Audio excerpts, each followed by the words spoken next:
Thanks for staying tuned to Blitz. Now it's time for our phone interview, and for that we welcome Michael Brown, first-year head coach for the Commerce Tigers football team. Coach Brown, I appreciate your time on Blitz today. No problem. Now, Coach, it was somewhat unexpected, the exit of Coach Marvin Justice that left you as as the interim coach there. But you're not unfamiliar with Commerce. You graduated there in '92, served it as an assistant for a number of years now. How does this position feel as compared to your usual capacity there? Of course, there's a lot of responsibility that's now falling on my shoulders that previously I didn't have to deal with. So from that aspect, I guess the biggest change is just the responsibility, the stress, the pressure that you're the guy at the top. So it all comes back, and as Truman said, the buck stops here.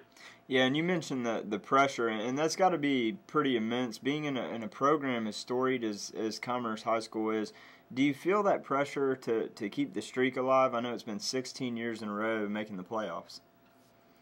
Sure. You got a lot of tradition here. The expectations of the players, of the coaches, of the fans are always going to be extremely high. You kind of walk in the shadows of giants, in terms of Coach Lamb and Coach Steve Savage. They had tremendous careers here, and the things that they were able to accomplish, and that's always, it's not necessarily a bad thing, but it is something that you walk in the shadow of each and every day. Right. Now, just to let our listeners and viewers know that you are the fourth coach in just the last 46 years. So as you mentioned, just the prestige in this program. But in your case, it does help, as we said before, that you're familiar with Commerce. You went there. You've been an assistant for a number of years. How have you seen the guys kind of buy into, what you're coaching them this year? Well, I don't know that we've made a lot of drastic changes. We've always prided ourselves here at Commerce, playing a tough brand of football, a physical brand of football, and we've always really emphasized discipline and effort, and so those things are still a big part of what we do. Now, you had to, I guess one of the biggest changes overall, though, is just the yearly turnover that you have, and unfortunately you departed with some huge offensive stars last year. Nearly all of your offensive points, and Tarek Ramsey, Jamal Browner, Quay Little. How tough has it been to fill those spots for the guys? I know it has to help having Drew Whitfield back under center, though.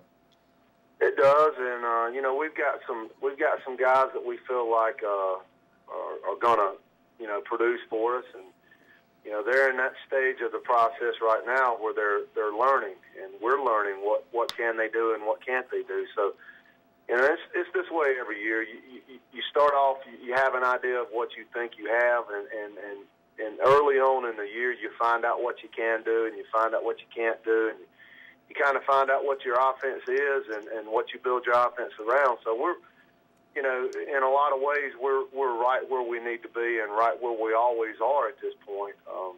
Yeah, and I know one area you probably don't have a whole lot of questions on is I understand the O-line is one of the strengths on this Tigers team this year.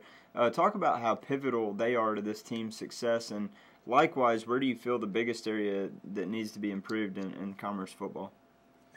Well, it's like I told them yesterday. We're going to live or die by the way they play, and it's been that way a lot of years at Commerce. We've prided ourselves through the years of having a great offensive line. It's something that we talk about, and they have been playing for 3 years, and the expectation is that they line up on Friday night and they dominate the game.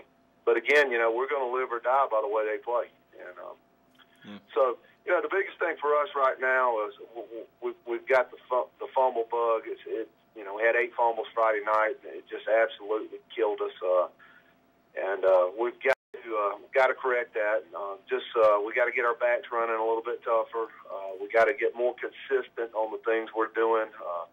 Well, Coach Brown, thanks again for your time. We do look forward to seeing Commerce put some W's on the schedule the rest of the way, and for your sake, hopefully get that fumble bug out of your system that you were talking about. That's right. Thanks, Coach. Thank you. Now, don't go anywhere. Still more Blitz coming up next.